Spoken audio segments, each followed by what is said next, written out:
부자의 그릇 15번째 이야기. 토산. 저는 인정하고 싶지 않았지만 경영자로서 크림 주먹밥의 인기가 하락했다는 현실을 받아들여야만 했습니다. 그래도 위기를 타파해보기 위해 저는 여러모로 변화를 꾀했습니다. 먼저 새 매장의 콘셉트를 수정했죠. 크림 주먹밥만 팔던 매장에도 다른 매장들과 똑같이 기본 주먹밥을 함께 판매하기 시작한 겁니다. 그 전략으로 하루 20여 개씩 판매가 늘었습니다. 하지만 S역 내에는 도시락을 파는 다른 가게도 많았기에 결과적으론 차별화에 실패했죠. 결국 저희 가게는 특별히 내세울 만한 게 없는 평범한 주먹밥 가게로 전락했습니다. 게다가 TC가지처럼 세련된 카페들이 늘어선 거리에서 누가 테이크아웃으로 주먹밥을 사 먹겠습니까? 그 후 다시 방향을 조금 바꿔서 쌀가루 빵으로 만든 샌드위치도 출시했지만 원가 비용만 들어갈 뿐 매출 향상에는 별 도움이 되지 않았습니다. 설사 직원들이 싫어하고 반대하더라도 효과가 단 1%라도 기대되는 일이면 이것저것 시도했지만 예전처럼 매출이 올라가는 일은 없었습니다.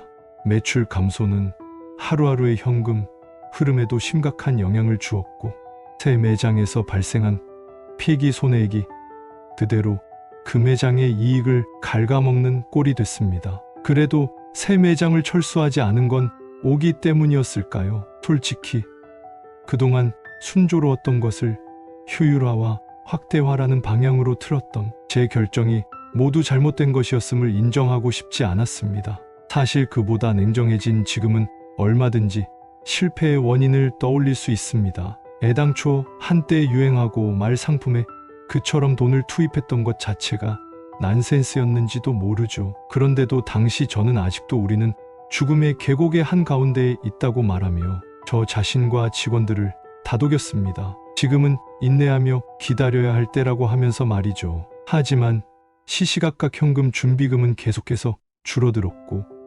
최악의 경영 상태라 해도 식자재는 사야 했습니다. 그러다 마침내 그것들을 살 돈마저 부족해졌습니다. 저는 현금 흐름이 악화되는 원인을 제거하기 위해 지금까지 많은 다른 대안을 세우기로 했습니다. 그렇게 저는 오타니를 다시 찾아가게 됐습니다. 오타니는 제 이야기를 끝까지 듣더니 이런 말을 던지더군요. 매출 5%가 힘들어. 이안, 지금도 간신히 버티고 있는 거야. 바로 얼마 전에 은행에서 추가 융자도 받았는데 벌써 자금이 모자라. 그래서 말인데 너에게 주기로 했던 매출의 5%를 하다못해 이익의 5%로 바꾸는 게 어떨까 하는데 지금 매장 전체의 한 달 매출은 대략 5천만 원이야. 하지만 임대료와 인건비, 폐기손 등을 합산하면 지출은 월 4천만 원이 돼. 그럴 때 매출 5%는 250만 원이지만 이익의 5%는 50만 원이 된다는 계산이 나오거든. 대충 250만 원의 5분의 1 수준인 거지. 지금 베이카쿠에서 200만 원의 차이는 커. 예전에 베이카쿠였으면 같은 비용에 매출은 배였으니 이렇게까지 차이가 크지는 않았는데 지금은 상황이 달라졌어. 그렇구나. 하지만 그게 나와 무슨 상관이냐고 하면 아마 너무 냉정하다고 날 탓하겠지? 그런데 말이야, 에이스케. 우리가 애초에 했던 약속은 무엇이었을까? 너는 분명 내가 그 제안을 받아줄 거라는 생각에 날 찾아왔겠지만 내가 완전히 남이었다면 분명 그렇게 하지도 못했을 거야. 넌 상황이 이렇게 되고 나서야 교섭 상대로 가장 먼저 나를 택했어. 그러니까 상대가 나라면 교섭에 응해줄 거라고 생각해서 여기에 온 거지. 아닌가? 맞는 말이긴 한데 베이카쿠가 위기에 처하면 너한테도 좋을 게 없잖아. 아니, 사업에는 당연히 실패가 따르기 마련이니까 별로 나쁠 것도 없어. 뭐? 그게 무슨 말이야? 말한 그대로야. 사업에는 실패가 따르기 마련이잖아. 거기서 어떻게 부활하는지로 경영자의 능력을 보여줘야 하는 것 아냐? 남의 일처럼 말하지 마. 원금은 이미 회수했으니까 남이라는 거냐? 애당초 내가 제안해서 시작했던 장사야. 지금 남의 일처럼 말하는 게 누군데? 내 몫을 줄이면 너한테는 지출이 줄어들겠지만 나한테는 수입이 줄어드는 문제야. 아니면 난 경영에 전혀 관여하지 않으니까 내 수입은 줄어들어도 상관없다는 거야. 아니, 그런 건 그렇다면 약속은 끝까지 지켜라. 내가 주먹밥 가게를 하자고 제안했던 건 사실이야. 하지만 결단을 내린 건 너야. 매정한 것 같지만 약속은 약속이야. 편의점과의 컬래버레이션을 지금 해보는 건 어때? 상황을 역전시킬 수 있을지도 모르잖아. 그렇게 풀죽은 얼굴만 하고 있지 말고. 알았어. 그 담당자는 너와 아는 사람이었지. 다시 이야기 좀 해줘. 얼마든지. 오타니와의 교섭은 결렬됐고 대신 편의점과 하는 컬래버레이션을 다시 시도했죠. 오타니의 말처럼 상황을 역전시킬 수 있을지도 모르고 계약금과 로열티가 들어오면 현금 흐름도 나아질 테고 그렇게 해서 매장의 매출이 조금이라도 증가한다면 그것만으로도 충분하다고 생각했습니다. 하지만 역시나 편의점 담당자는 지난번과 달리 돌변해 이전보다 더 좋지 않은 조건을 제시하더군요. 역시 인기가 떨어진 걸 알아챘던 거죠. 편의점과의 계약금은 1,000만 원, 매출의 1%를 로열티로 받는 건 마찬가지였지만 계약 기간, 즉 상품 진열 기간은 이전보다 줄어들어 2달 뿐이었습니다. 또 크림 주먹밥을 2,000원에 판매하겠다고 하더군요. 역시나 하야마가 결사적으로 반대했습니다. 하야마에게는 자신이 이 크림 주먹밥을 탄생시킨 장본인이라는 자부심이 있었을 겁니다. 그토록 의미가 있는 작품을 1,000만 원에 빼앗기는 것과 다름없으니 당연히 용납하기 어려웠겠죠. 사장님이 그렇게 결정하신다면 하는 수 없지만 제가 만든 크림 주먹밥은 저에게 자식이나 마찬가지입니다. 물론 그만한 대가는 충분히 받았다고 생각합니다. 하지만 자식과 같은 크림 주먹밥 레시피를 이런 헐값에 팔아버리는 건 솔직히 받아들이기 어렵습니다.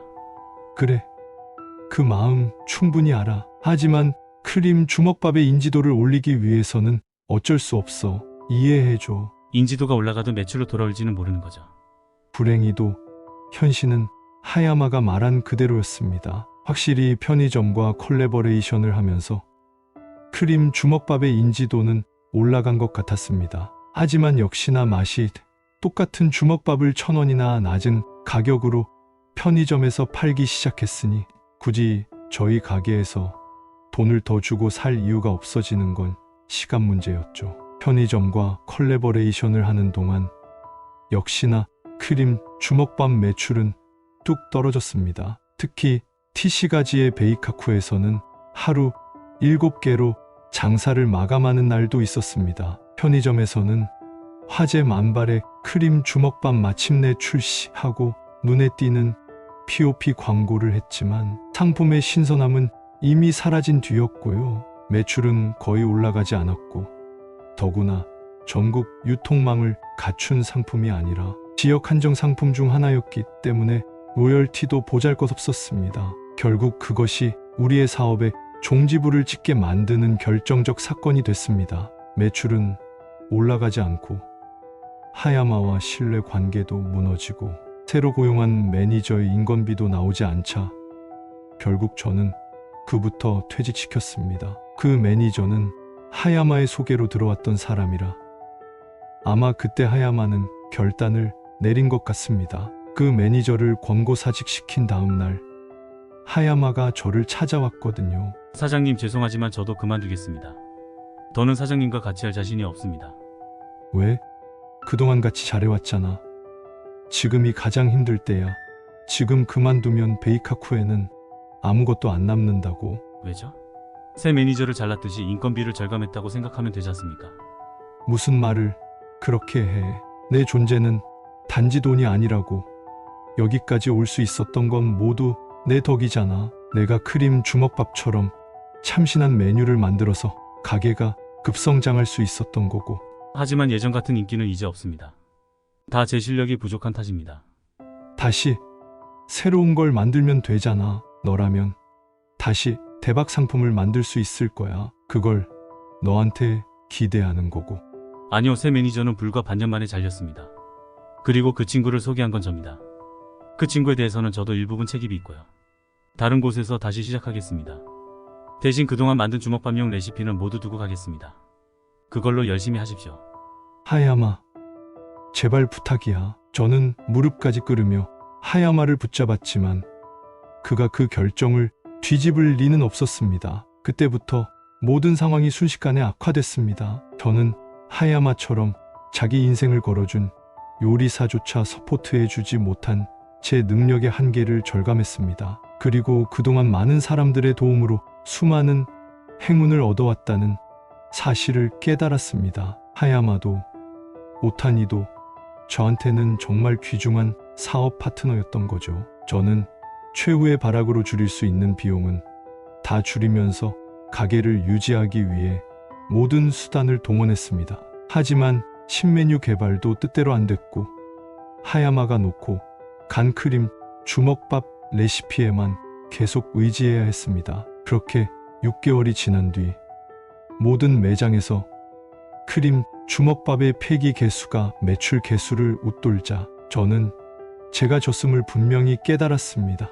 그리고 드디어 새 매장 2곳을 폐쇄하기로 결정했죠. 당시 저는 친구한테 빌린 것까지 포함해서 3억 원의 빚을 짊어지게 됐습니다. 부매장 2곳은 그대로 영업을 하면 됐지만 편의점과의 콜래버레이션 때문인지 크림 주먹밥의 인기가 하락한 탓인지 가격이 센 주먹밥 가게라는 이미지까지 생겨서 예전처럼 매출은 신장되지 않았고 이익도 거의 나지 않았습니다. 더 이상 계속해도 절대 나아질 리 없다는 확신이 왔습니다. 그리고 신매장의 후처리로 들어가는 비용도 늘어나 다음 달 운전자금이 부족해질 게 눈에 훤했고요. 추가로 브릿지론을 더 얻을까 아니면 포기할까를 고민하는 나날이 이어졌습니다. 마침내 저는 마치 한여름 밤의 꿈과 같았던 지난 2년 반의 도전에 종지부를 찍기로 결정을 내렸습니다. 베이카쿠는 시작한 지 2년 반 만에